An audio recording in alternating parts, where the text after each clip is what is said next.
नमस्कार। आपका बात 25 में स्वागत है। तो बात 25 में हम कॉलोनाइजेशन की बात कर लेते हैं। क्योंकि जो भी कोई परिवर्तन होता है देश में, मुख्य रूप से विज्ञान के क्षेत्र में, व्यापार के क्षेत्र में, तो उसे हमारे यहाँ एक एक उससे एक कपड़ा ओढ़ा दिया जाता है लोगों को डराने के लिए कि ये डिजिटल कॉलोनाइजेशन है, कोड कुली है, कंप्यूटर से क्या हो जाएगा। तो ये एक समस्या है कि अभी पिछले दिनों दिल्ली में एआई समिट हो रही है। उसमें बहुत सारे परिणाम, योजनाएं सामने आने वाली हैं कि किस तरह से पूरे देश में डेटा सेंटर्स का जाल बिछ जाएगा। उससे पहली मुख्य बात तो ये होगी कि जो देश का डेटा, भारत कम से कम 30% डेटा जनरेट कर रहा है दुनिया में, तो अभी वो बाहर के सर्वर में रहता है, तो वो सारा जो है वो डेटा सेंटर भारत में बन जाएंगे, तो भारत में आ जाएगा। तो कई तरह से लेकर के विशाखापत्तनम से लेके हैदराबाद से लेके जामनगर, नोएडा, सब जगह इस तरह के बहुत सारे डेटा सेंटर चल रहे हैं, बन रहे हैं, और पूरे देश में भी बनेंगे, या कि छोटे छोटे डेटा सेंटर बनेंगे जो कि अपना काम करेंगे। तो ये तो एक टेक्नोलॉजी का, एक तकनीक का विस्तार हो रहा है, लोग उसका उपयोग करते चले जा रहे हैं, और बहुत सारे क्षेत्रों में, बहुत सारे क्षेत्रों में चुपचाप एक किसी को पता भी नहीं चल रहा है भी किस तरह से परिवर्तन हो रहा है। लेकिन हमारे यहाँ जो डराने का जो एक तंत्र है, वो बड़ा ही उसके कारण तो उसके तो भूतकाल में जाने पड़ेंगे, क्योंकि पुरानी जो अवधारणाएं हैं कि बाहर से जो कुछ आ रहा है वो हमें दोबारा से कॉलोनाइज कर देगा, हमारी स्वतंत्रता को छीन लेगा, हमारा कुछ लेके भाग जाएगा, नौकरियां खा जाएगा। तो अब एक जो घटना हुई है उसके अंदर, जैसे हैदराबादी बिरयानी का हजारों लाखों करोड़ रुपए का बिजनेस है, और उसमें ये पता लगा है कि किस तरह से कई क्षेत्रों में तो कहते हैं कि 10 या 20% सेल्स कम कर दी गई, यानी कि कैश ट्रांजैक्शन को कम से कम कैश ट्रांजैक्शन कुछ तो होता है,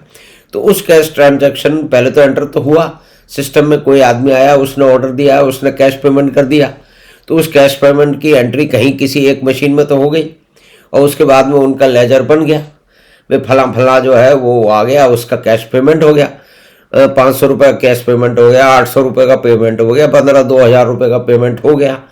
अब बाद में जाकर के विशेष टूल की मदद से ये जो कैश ट्रांजैक्शन थे,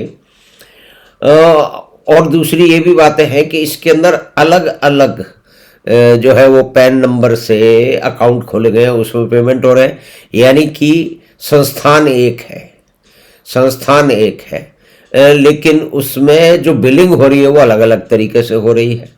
तो एक बड़े संस्थान की बिक्री को फैला के दिखाया जा रहा है, एक जगह पिन पॉइंट नहीं हो, दूसरी जगह पिन पॉइंट है, और कई जगह तो ऐसा किया गया है, कहते हैं कि 20 से 30% और कहीं तो 50% जो भी सेल हुई हो उसको इस तरह से हटा दिया गया है, क्योंकि वो आपके पैन कार्ड में तो है नहीं, तो आपके पैन कार्ड में कहीं रिफ्लेक्ट नहीं हो रही है, कहीं और रिफ्लेक्ट हो रही है। तो कई तरह के जो कैश ट्रांजैक्शन है, जो कि कहते हैं कि 10-20-30% भी हो सकते हैं, तो उनको हटा दिया गया है, और दूसरा एट रैंडम कुछ हटा दिए गए हैं, ताकि कुल मिला के उसका कारण यह है कि भाई उन्होंने जो है वो बिल बनाया, सामान को बेचा, उसके अंदर जीएसटी वगैरह सब कलेक्ट तो कर ली, लेकिन उनको जमा करानी नहीं है। लेकिन हुआ क्या है कि इसके अंदर जब भी जो भी एंट्री हुई है वो डिजिटल स्पेस से कहीं जाती नहीं है। तो अब जो एआई की जिस कॉलोनाइजेशन की बात होती है ना, कि हमारा कुछ छीन के ले जाएगा, हमें गुलाम बना देगा, अब ये तो फिर मैं कहना पड़ेगा कि ये तो हमारी पुरानी समाजवादी मान्यता, वामपंथी मान्यता है कि जो कुछ बाहर से आ रहा है वो हमें गुलाम बनाने के लिए आ रहा है, वो हमें गुलाम बना लेगा, हमें कुछ दे तो सकता ही नहीं है, हमें लूट के ले जाएगा। अब ये जो धारणा है, ये धारणा बड़े बड़े अखबारों से लेके छोटे छोटे टेबलॉइड तक, जितने भी हमारे जो है विद्वान लोग, संपादक लोग बैठे हैं, अधिक बहुत सारे, ये नहीं कहते कि सब, उनको इस चीज से एक माइंड सेट है जो कि लगातार आप देखिए कि जितने भी एआई के बारे में खबरें छपी हैं, उठा के अधिकतर वो हैं वो डराने का काम करती हैं कि हमारा सब कुछ ले जाएगा, हमें बर्बाद कर देगा, हमारी नौकरी ले जाएगा, हमारी प्राइवेसी ले जाएगा, हमारा ये ले जाएगा, हमारा वो ले जाएगा। तो ये सारी की सारी जो कहानियां हैं वो उनको चारों तरफ फैला दिया गया है। अब भाषानी और भाषा जो है ये एक एआई की मदद से है कि किस तरह से जो ट्रांसलेशन हो रहे हैं, यानी कि एक भाषा से या कि अंग्रेजी से अलग तरह की भाषाओं में उसको बदला जा सकता है, उसका रूपांतरण किया जा सकता है, ट्रांसलेशन किया जा सकता है, और फिर को उस चीज़ को जो कि अंग्रेजी में है या तमिल में है या बांग्ला में है या हिंदी में है, किसी और भाषा में है, उसको दूसरा भाषा का व्यक्ति जो है वो कहीं भी बैठ करके, अगर वो एक्सेस उसके पास है तो एक्सेस तो समय के साथ बढ़ेगी, तो उसमें जो है वो उसको ये जानकारी मिल सकती है जो पहले अलग अलग पॉकेट्स में थी, अलग अलग भाषाओं में थी, तो उनका एक ये इंटीग्रेशन हो रहा है। लेकिन ये जो आमूल-चूल परिवर्तन हो रहे हैं, इनके अंदर अगर कोई छोटा मोटा एक घोटाला हो जाए तो उस घोटाले की इतनी प्रचार किया जाता है, इतना प्रचार किया जाता है कि बाकी जो भी पॉजिटिव्स हैं, जो कि अच्छा हो सकता है या हो चुका है या जिसके होने की पूरी संभावना है दूसरे देश से, अन्य जगह से, पहले इस तरह के बहुत सारे अनुभव और उदाहरण हैं हमारे पास में। लेकिन जैसे कि अभी चीनी कुत्ते का मामला हुआ एआई समिट के अंदर, कि गलगोटिया यूनिवर्सिटी की जो वहाँ पे जो प्रोफेसर थी, जिसने डीडी न्यूज़ को ये सब बता दिया, चीनी कुत्ता था उसके बारे में कि ये हमने बनाया वगैरह वगैरह, और वो झूठ पकड़ा गया। तो अब इस जो समिट है उसका सबसे बड़ा पॉइंट हो गया, एक पर्दा डाल दिया, सारों पे तो नहीं डाला, लेकिन जैसे वेस्टर्न मीडिया है, उस वेस्टर्न मीडिया में अल जजीरा टाइप के लोग हैं और भी बहुत से होंगे, वो पूरी नकारात्मक कहानी, पूरी की पूरी नकारात्मक रविशिया जो स्यापा है, वो रविशिया स्यापा यहाँ पे शुरू हो चुका है। क्या है कि एआई अगर कोडिंग कर देगा तो आपके काम को खा जाएगा, आप क्या करेंगे, आपको तो नौकरी से निकाल दिया जाएगा। और कहीं भी छटनी हो गई, देखिए डाइवर्जेंट क्षेत्र है, अमेरिका से बिजनेस कम हो रहा है, तो भारत में बहुत सारी आईटी कंपनियों ने कुछ छटनी की, लेकिन वो जिन लोगों की छटनी की है वो हाई स्किल लोग हैं। चलो टाटा ने उनकी छटनी कर दी है, लेकिन दूसरी जगह तो उन्हें काम मिला होगा। ऐसा हो नहीं सकता कि इस तरह के उच्च जो क्षमता वाले लोग हैं जिनका स्किल सेट है वो बिल्कुल बेकार होंगे। लेकिन जैसे ही बड़े ने उसने किया तो ये शुरू हो गया कि ये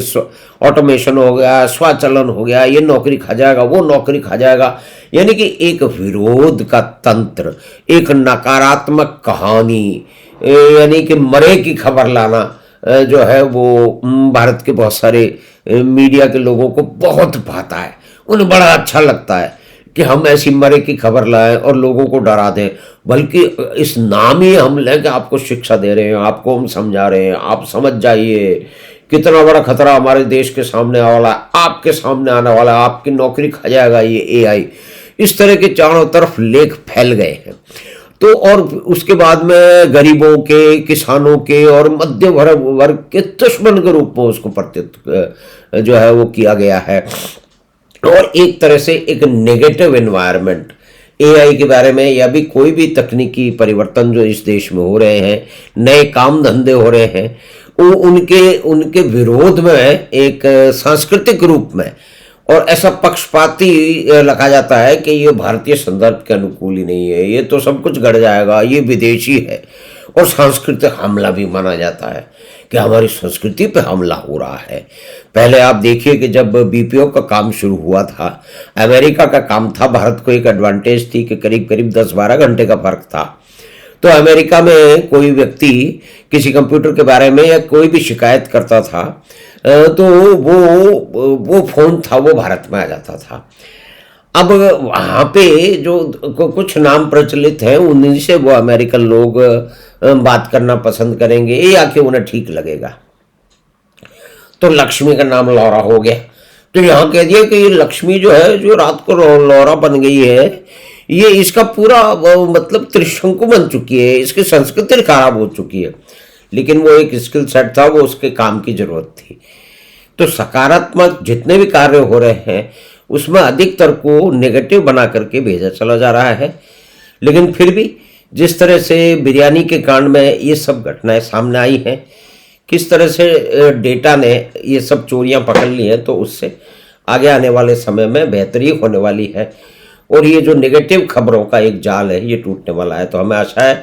कि बातचीत आपको पसंद आई होगी। तो आप चैनल बात 25 को सब्सक्राइब करें, लिंक अपने मित्रों परिवार के साथ साझा करें। हम आपसे फिर मिलेंगे बात 25 की अगली बात में। धन्यवाद, नमस्कार।